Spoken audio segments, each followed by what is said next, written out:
Hi everyone, good morning. Maybe you looked at the title of this morning's devotional and thought, Brad, isn't it a bit soon to be talking to us about resting? I mean, the year hasn't even begun yet.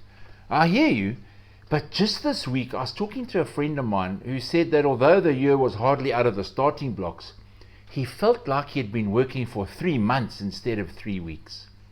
Well, in this psalm that we're doing this morning, Psalm 131, David records what he did in order to find rest.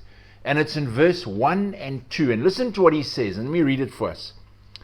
Verse 1 and 2. I don't concern myself with matters too great or too awesome for me to grasp.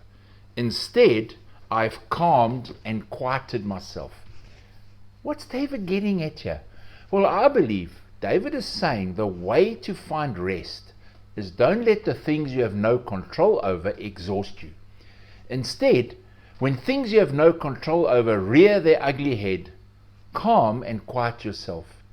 And then you would think David would leave it there, but he actually doesn't. He knows these kinds of things can continue to nag at us, even when we put ourselves at ease. And so David ends the psalm with some encouragement. And this is what he says.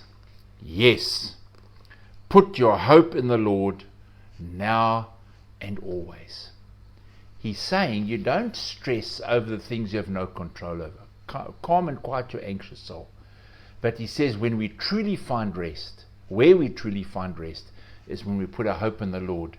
But he doesn't say just once off, he says now and always. In other words, put those things that are giving you a rough time and exhausting you, things you have no control over, put those things in God's hands. And then have faith that He will be the one to deal with those things. Are you in that place this morning? When things are feeling a little bit out of control, or they're tiring you out, first, calm and quiet yourself. And then bring those things before the Lord and leave them for Him to deal with. Amen. Well, the weekend is almost upon us. I really pray that God would bless you today.